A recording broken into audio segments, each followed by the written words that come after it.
Eloheinu melech haolam, asher kiddushanu b'mitzvotav, v'tzivanu la'asok b'divrei Torah. Blessed are you, Lord our God, King of the universe, who sanctifies us with his commandments and commands us to engross ourselves in words of Torah. This morning's parsha is called Ha'azinu, and it literally means give ear. Or if you were in the service, maybe you heard it, listen up, man. You heard that a time or two if you've ever worn a uniform. Listen up. That's what he's saying. It's also the name of the 53rd and the second to the last reading from the Torah. Next week will be our last reading. It is the first word of the Song of Moses, and it begins with the words, give ear, ha'azinu, O heavens, and let me speak. This Torah portion is only a single chapter long, and the majority of it is the Song of Moses. The Song of Moses is a prophetic oracle that it warns Israel about apostasy to come and the resulting wrath of God. Now, although this shirat, or song for Bnei Israel, should be celebrating a victorious entrance into the Promised Land, Ha'azinu more realistically depicts God's pessimistic forecast of what will happen after Bnei Israel enters the land. It appears inevitable that Bnei Israel will fail to meet the challenge of establishing God's model nation in the land. This song looks far into the future, a long way, even envisioning the messianic advent amid rich and frightening apocalyptic imagery. In fact, even the book of Revelation quotes the Song of Moses. Despite the bleak forecast, Shirat Ha'azinu remains as an eternal reminder for Bnei Israel and for us today that the time will ultimately come where we should perform proper teshuvah when a new song will be sung, a song of praise and recognition of God as the source of our victory. Now let's go back and look at our Torah portion for this morning, the last verse that I read. But Yeshurun grew fat and kicked. You got fat. You grew thick. You gorged. He forsook God who made him. He mocked the rock of his salvation. Now, before today, how many of you had actually ever heard or seen the word Yeshurun? Sometimes some of you may have heard it or read about it, or maybe you just glossed over it because you're reading along there. Hard word. That's the way you do. And so a lot of times we just pass over the hard words and we don't think of them. And it's also spelled Yeshurun. Yeshurun, it's pronounced Yeshurun. There is actually a Jewish synagogue here in town named Beth Yeshurun. Okay, we've been over there quite a few times. And Moses used the name Yeshurun to contrast Israel's great spiritual potential with their fallen condition, because it's a word that's derived from the root yashar, and it means to be upright. So Yeshurun means the upright one. Nice word, nice title. And so Beth Yeshurun is the home or the house of the uprighteous or the upright one. Great sounding or great name for a synagogue. And the word is used as a term of endearment for Israel. The people of God are to be morally upright and straight before the Lord. The Greek version, the Septuagint version of the Torah, translates the word as beloved one. In the Song of Moses, however, the term Yeshurun is used sarcastically as, and it's described, Moses uses it sarcastically to describe an apostate Israel that was once upright but no longer is so. And so he's saying, yeah, the upright one. Yeah, sure, right. Mm-hmm. You ever had your mama say, mm-hmm, when you try to tell her something and she knows that you're not telling the truth? She's, mm-hmm. So that's that's what Moses is doing here. Now, Moses foretold that when the children of Israel entered the land of Canaan, God would give them the bounty of the land. The people were destined to enjoy the produce of the field, honey from the rock, oil, curds of cows, and milk of the flock, with fat lambs and rams and goats, and the finest of the wheat, and the blood of the grapes, meaning the grape juice, grape wine. And if you've ever tasted the wine from the Golan, it's just wonderful, okay? So they still know how to do that in Israel. Moses predicted that Israel's success in the land would result in apathy toward God and a desire for materialism. All that good eating was going to go to spawn an ungrateful and a rebellious spirit. The Talmud says a full stomach leads to sin. Leads me to sleep. But anyway, prosperity often places a greater obstacle between us and God than poverty does. Let me say that one again. Prosperity often places a greater obstacle between us and God than poverty does. The poor man looks to God for help continually. The prosperous man can find it easy to forget about God. Perhaps this is why Yeshua teaches us, blessed are the poor in spirit, in which is to say, blessed are those who have an humble attitude of a poor man.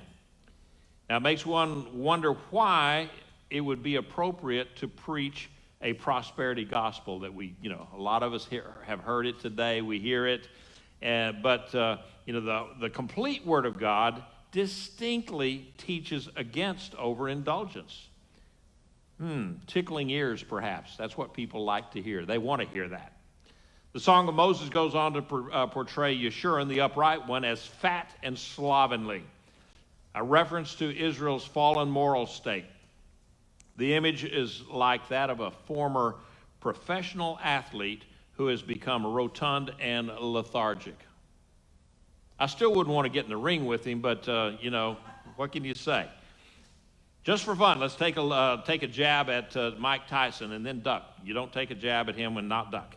The man was an undisputed heavyweight champion from the moment he emerged in professional boxing. If you remember Mike Tyson when he was young and first starting out, the guy was absolutely awesome, unbeatable. I mean, he was just the quintessential boxer. His character, however, was not nearly as powerful as his punch. He was convicted of rape and sentenced for 6 years, for which he served only 3. Immediately upon his release, he regained his previous titles and lost them again within mere months for unsportsmanlike assault within a fight. He had no self-control, no integrity, and no adherence to the rules. Now compare the track record of Israel's early performance as a new nation. Israel started out great by following what Hashem told them to do. Jericho was a great victory with no losses on the side of Israel. All they had to do is march around that thing, just listen to God, do exactly what he says, blow on their horn, shout a little bit, and the walls came a-tumbling down. All right? And that was Jericho, a great victory. But then came the battle for Ai, if you're from Deep East Texas. And Israel was defeated because of what? Because of sin in the camp.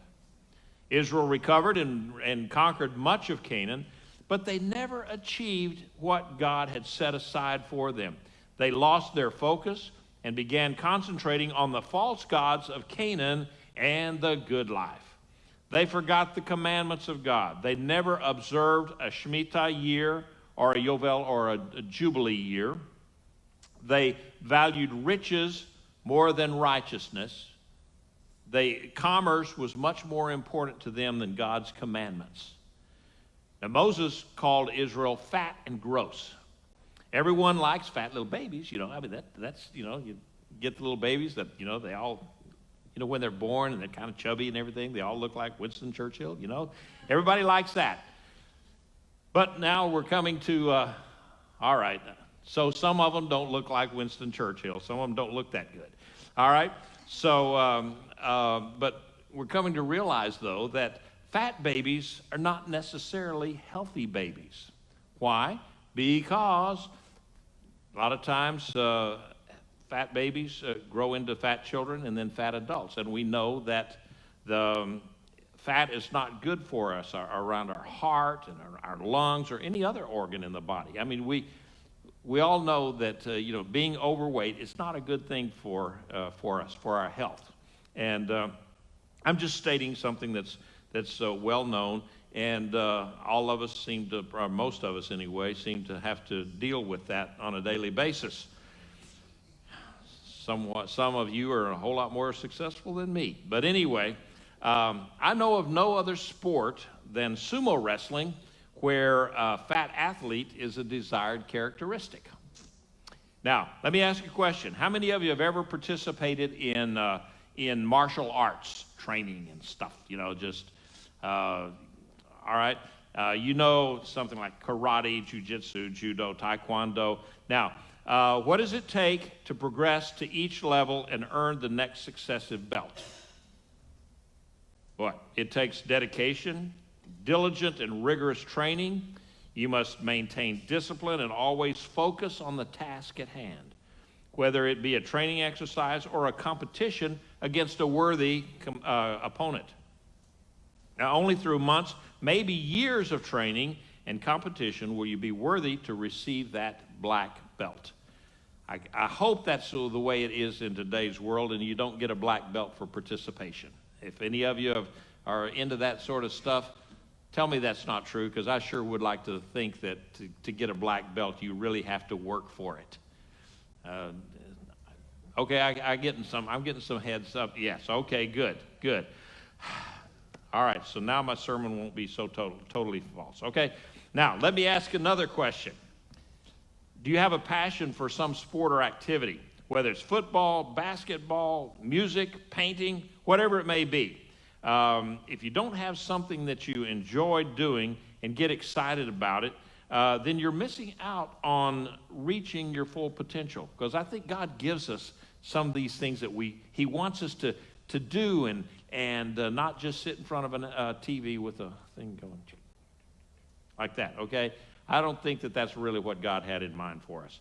But if you do have such an activity, then you know how much effort it takes to be really good at it. Now, let me ask you, are you passionate about the things of God? Are you excited about sharing the good news of Yeshua to a lost world? How far along are you in your black belt of Torah? Food for thought. So let's move on. Not so many years ago in the overall history of man, a group of dedicated and focused, courageous men and women embarked on a venture that would change the world for generations. In various locations along the east coast of what would someday be called the United States, there sprang up colonies who wanted to worship God in a way that they believed was the true biblical example. From these humble beginnings, a great nation was born where religious freedom was not only tolerated, but it was enshrined in an inspired document called the U.S. Constitution. You might have heard of that. Maybe, I don't know. It's being destroyed today. The U.S. was founded on godly principles inspired by Judeo-Christian morals. Over the following 2 centuries, the nation prospered by the grace and mercy of God because godly men and women fought for and prayed for this nation. Was it a perfect union? Absolutely not. It was still a nation of mortal men who did not always have the commandments of the Almighty in their sights. In a relative short period, the U.S. became the most powerful nation on earth. Our industry prospered. Our farmland fed the world when communism and socialism failed their own people. The churches of the United States were instrumental in bringing the good news of Yeshua HaMashiach, Jesus the Messiah, to a lost and dying world. We fed, we clothed, we healed millions of hurting people all over this globe. But then the United States took a different turn. In 1973, Supreme Court decision, we began worshiping at the altar of Molech. When abortion was not only authorized, it was promoted. It was heralded as a great victory for women's rights. That laid the foundation for a genocide of over 60 million babies, primarily minority babies, if you want to know the truth, because that's what it was founded for, as a way of weeding out black people in the United States. And if you want to question me on that, go ahead. You'll be wrong. All right? It makes the Holocaust just pale in significance. The U.S. got fat and gross. We rejected the rock of our salvation. At a national political convention, the Democrat Party rejected any mention of God in their political platform. Abortion was their rallying cry. God was legislated and adjudicated out of our schools all across the nation.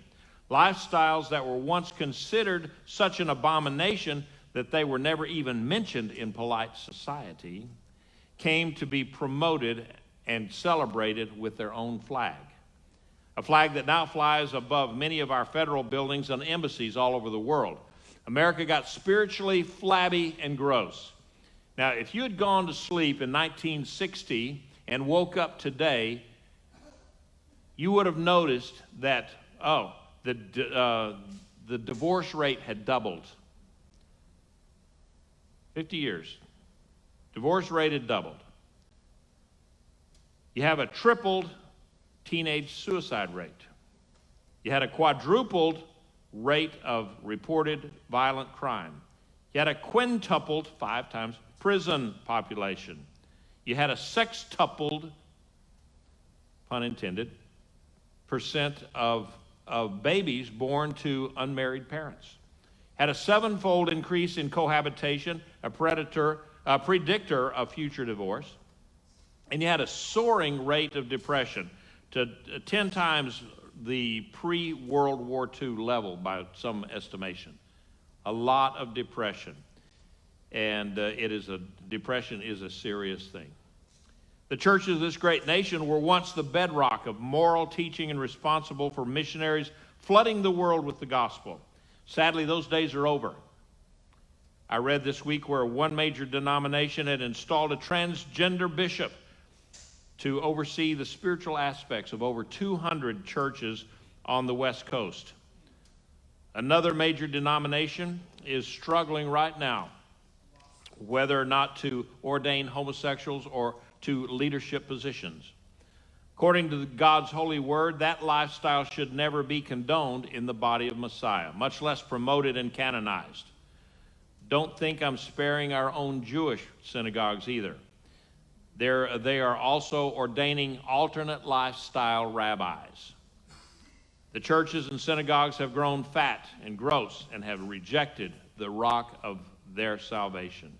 Now, I know some of you are thinking right now that I got up on the wrong side of the bed this morning. Well, not really. I wanted to point out where we were and what we can do about it. Certainly, we pray for our nation, that God will not destroy us for our national apostasy, but I'm afraid that's going to happen. But beyond that, what do we do in our own personal lives that would prevent us from being spiritually flabby and gross? Now, I've used some athletic analogies earlier. The Apostle Paul had a lot to say about our lives as believers. He, too, used a lot of language describing athletes. From all the things that Paul taught about athletes, I see 6 aspects of athletics that should apply to us as believers. First, strict training. An athlete is required to submit himself to rigorous training in order to compete at the highest levels. He works out strenuously to develop the muscles, enlarge his lungs, expand his stamina. An out-of-shape, flabby athlete will never gain the prize. Just look at professional sports today. You know, those guys are ripped. An out-of-shape body just ain't going to cut it. So only those who are physically fit will win. In like manner, Paul writes that believers must do the same. Train yourself in godliness, he says. Train. Now, the Greek word is gymnazo. Gymnazo. I don't know where you put the syllable on there, but the emphasis. Gymnazo literally means to exercise naked. Okay, now I'm not saying that that's okay, but yeah, and it enters we have it in the English language as gymnasium. An ancient gym was a place where athletes stripped down so that nothing would restrict their physical movements in training. Likewise, they didn't play flag football though either. Likewise, every one of us as believers must remove all hindrances that would impede our spiritual growth. Then we must work out diligently in the Scriptures. We must discipline ourselves in prayer. We must strengthen our hearts for God in personal and corporate worship. Now, second is steadfast obedience. An athlete has to compete according to the rules. No participant can invent their own set of rules and regulations. If you have that, it's not a game, it's chaos. No participant can invent his own set of regulations. The rules are already established and are enforced by the referee, and breaking them will result in a penalty or disqualification. Similarly, every believer must live in obedience to the Scriptures. Paul writes in 2 Timothy, also, if anyone competes as an athlete, he is not crowned victorious unless he competes according to the rules. Obedience to the commands of the Bible is required for everyone who runs the race of faith. Obedience pleases God and leans into His will. Obedience is an evidence of true saving faith, brings assurance of salvation, and is necessary if we want to imitate the Messiah. Third, self-control. An athlete is required to exercise mastery over his body during his training. If he is to win, it is incumbent on him to limit his freedoms. It is necessary that he abstain from unwholesome foods for weight control. He needs to monitor his sleep so that he can preserve his strength. Likewise, the same self-control is required of a believer's life. 1 Corinthians reminds us everything is permitted, but not everything is helpful. Paul writes, every competitor exercises self-control in all aspects, all respects. Self-control means self-restraint, self-government. As believers, we must guard what we allow to enter our minds and our hearts.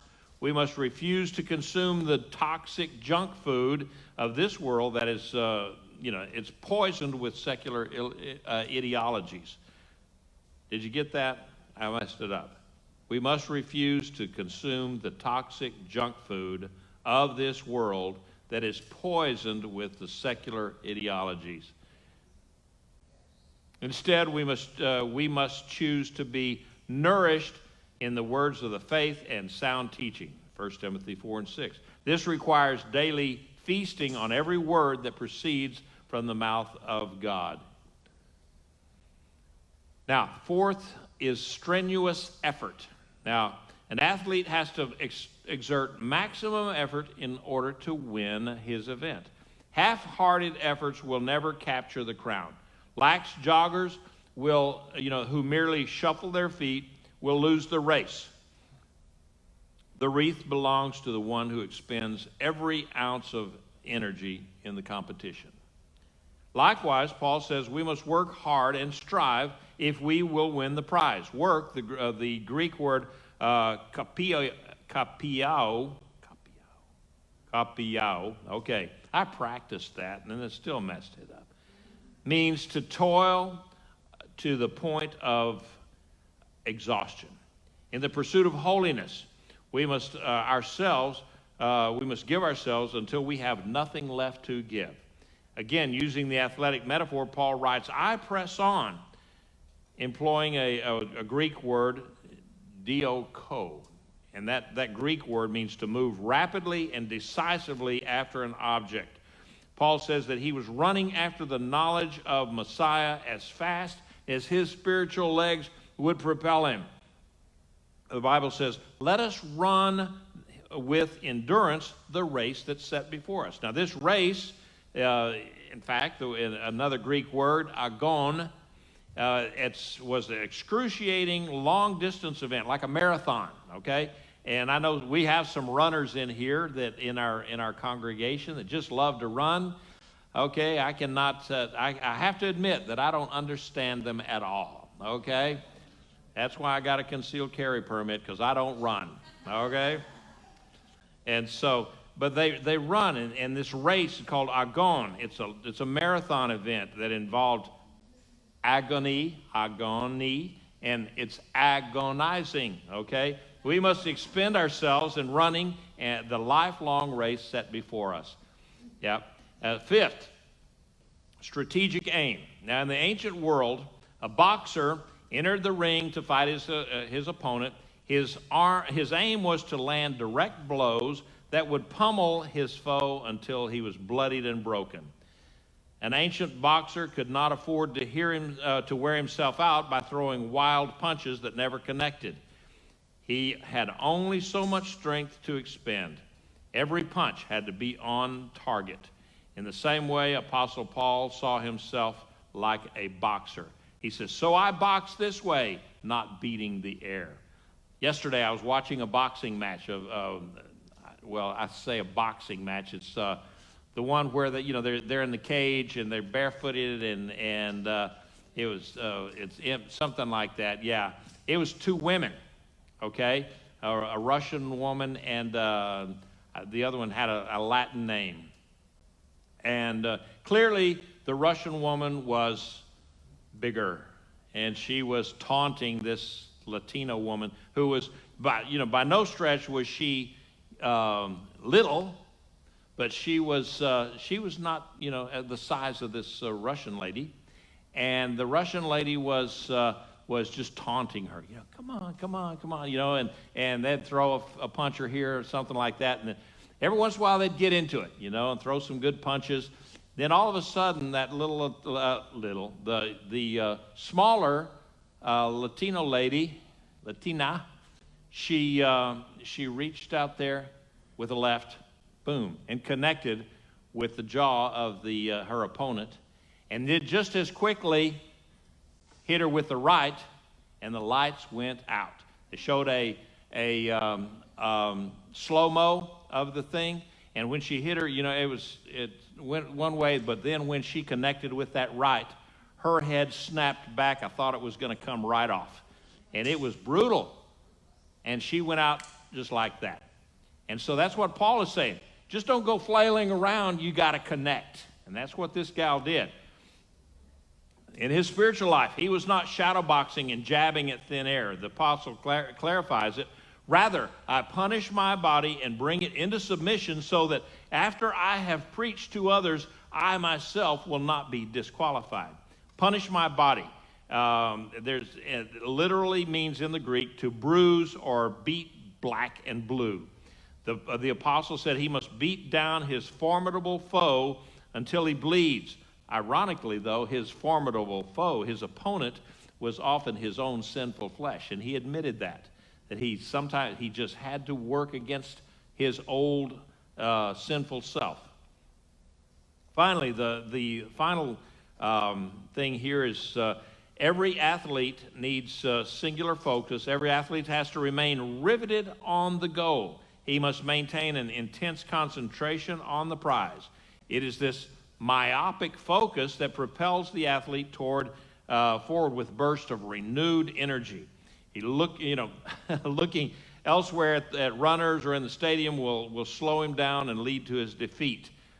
And I was a few months ago we were out at the park with a homeschool group, and they were having races and different kinds of competitions and so forth. And I think Phyllis was there with us, and at this race, and the kids were running around, and my granddaughter was in the race, and she was charging, and I kept telling her, as she's racing, and she's pretty fast. I mean, she's a swift little runner. And I says, okay, keep on running, but do not look. If you hear those feet coming up behind you, don't look back to see who it is. Keep on running. And that was hard for her to do because, here they came. And she's looking back like this. And, of course, when she did that, slowed her down a little bit. She still won, but I mean, she would have won a whole lot more decisively if she wasn't going, as she's running. And so that's what we have to do. Similarly, believers must focusing on Yeshua, the initiator and the perfecter of faith. That's Hebrews 12:2.